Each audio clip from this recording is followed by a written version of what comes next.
Rute pelayaran bangsa Eropa ke Indonesia. Nah, di sini ada bangsa-bangsa yang melakukan pelayaran yaitu Portugis, Spanyol, Belanda, dan Inggris. Pada abad ke-15, Portugis dan Spanyol terlibat dalam sebuah perseteruan. Hal ini kemudian mempengaruhi kebijakan terkait dengan jalur pelayaran mereka.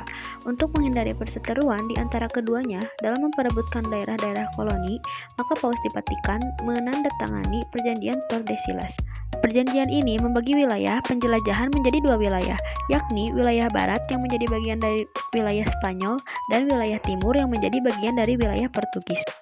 Pada tahun 1487, Bartolomeus Dias mulai melakukan pelayarannya dimulai dari Lisabon, Portugis.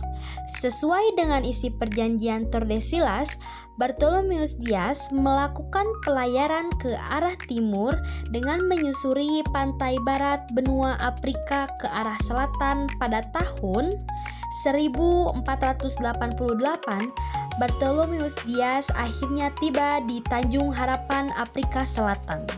Pelayarannya hanya sampai di Tanjung Harapan, dia pun memutuskan untuk kembali ke Portugis. Pada tahun 1497, pelayaran bangsa Portugis dilanjutkan oleh Vasco da Gama. Vasco da Gama menyusuri pantai barat benua Afrika dan sampai di Tanjung Harapan. Dari Tanjung Harapan, Vasco da Gama kemudian melanjutkan perjalanannya dengan menyusuri pantai timur benua Afrika. Hingga pada tahun 1498, Vasco da Gama akhirnya tiba di India, tepatnya di Calicut. Setelah itu, Vasco da Gama melanjutkan pelayaran dengan menyusuri pantai timur Afrika dan kemudian sampai di Kalkuta, India pada tahun 1498. Dia berhasil mengitari benua Afrika hingga tiba di India dan pelayarannya dianggap sebagai penemuan pertama rute laut dari Eropa ke India untuk menggantikan rute darat jalur sutra. Pada tahun 1503, Alfonso de Albuquerque melanjutkan pelayaran dari rute Vasco da Gama. Pada tahun 1504, akhirnya tiba di India. Dari tahun 1504 dengan 1510, Alfonso menjabat sebagai gubernur jenderal dari Portugis untuk wilayah India. Pada tahun 1511, Alfonso de Albuquerque akhirnya melanjutkan pelayaran menuju Malaka dan berhasil menaklukkan Malaka. Pada tahun yang sama, setelah menaklukkan Malaka pada tahun 1511, pada tahun 1512, Alfonso de Albuquerque akhirnya tiba di Maluku dan bersekutu dengan kerajaan Ternate. Yang kedua adalah Spanyol. Pada tahun 1492, Christophorus Columbus melakukan pelayaran ke arah barat dengan mengarungi Samudra Atlantik. Pada tahun 1493, Christophorus Columbus akhirnya tiba di Kepulauan Bahama, wilayah dari benua Amerika yang sekarang kita kenal dengan San Salvador dan Kepulauan Haiti. Christophorus Columbus mengira telah tiba di Hindia sehingga menyebut penduduk di sana dengan sebutan Indian. Sejak ekspedisinya, bangsa Eropa mulai banyak mendatangi benua Amerika untuk membangun daerah koloni di sana. Pada tahun 1519, pelayaran dari bangsa Spanyol dilanjutkan oleh Ferdinand Magelhaens. Ferdinand Magelhaens ini melakukan pelayaran dengan melihat rute pendahulunya, yaitu Christophorus Columbus. Misinya adalah mengelilingi dunia dan menemukan kepulauan rempah-rempah. Dari Spanyol, Ferdinand ini berlayar ke arah barat dengan mengarungi Samudra Atlantik. Kemudian, Ferdinand Magelhaens berlayar ke arah selatan dengan menyusuri pantai timur benua Amerika hingga pada tahun 1520, Ferdinand tiba di ujung selatan benua Amerika yang sekarang disebut dengan Selat Magelhaens. Dari Selat Magelhaens, armada dari Ferdinand melanjutkan pelayarannya dengan mengarungi Samudra Pasifik. Pada tahun 1521, Ferdinand Magelhaens dan armadanya tiba di Filipina. Setelah tiba di Filipina, Ferdinand meninggal dunia karena terlibat konflik dengan masyarakat setempat. Misinya kemudian dilanjutkan oleh anak buahnya, yaitu Sebastian Dell. Kano pada tahun 1521, Sebastian del Cano melakukan pelayaran ke arah selatan hingga tiba di Kepulauan Maluku dan bekerja sama dengan Kerajaan Tidore. Yang ketiga, pelayaran rute Inggris.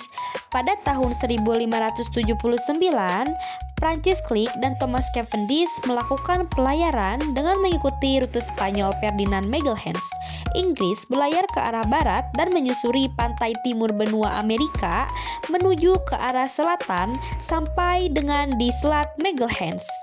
Dari Selat Magelhaens, mereka melanjutkan pelayaran dengan mengarungi Samudra Pasifik, dan pada tahun 1580 armada dari Prancis dan juga Thomas tiba di Maluku. Kemudian pada tahun 1591 Inggris mengirimkan satu ekspedisi lagi untuk melakukan pelayaran ke Hindia Timur.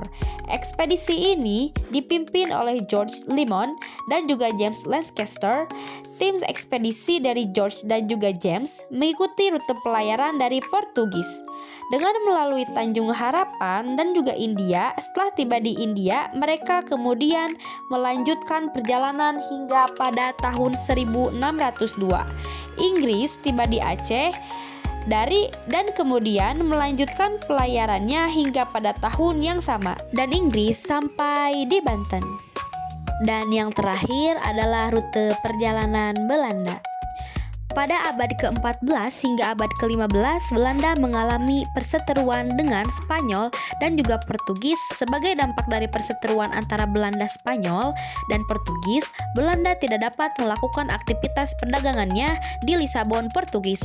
Hal inilah yang kemudian menjadi alasan untuk Belanda ikuti dalam penjelajahan samudra. Pada tahun 1594, Belanda mengirimkan William Barents untuk melakukan pelayaran. William Barents berlayar menuju ke arah kutub utara. Pelayaran dari William Barents ini, dan karena cuaca yang sangat ekstrim di daerah utara, sehingga akhirnya memutuskan untuk kembali.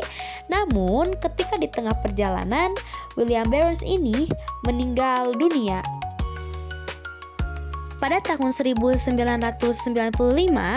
Belanda mengutus Cornelis de Houtman untuk melakukan pelayaran mencari kepulauan rempah-rempah. Dalam pelayarannya, Cornelis de Houtman mendapatkan petunjuk dari laporan YKS Katen dan juga Petrus Plancius yang sebelumnya pernah mengikuti pelayaran bangsa Portugis. Cornelis de Houtman melakukan pelayaran dengan menyusuri pantai barat benua Afrika hingga tiba di Tanjung Harapan.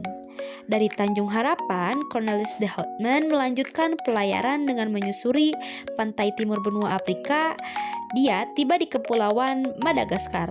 Setelah dari Kepulauan Madagaskar, Cornelis de Houtman tidak melanjutkan pelayaran menuju India.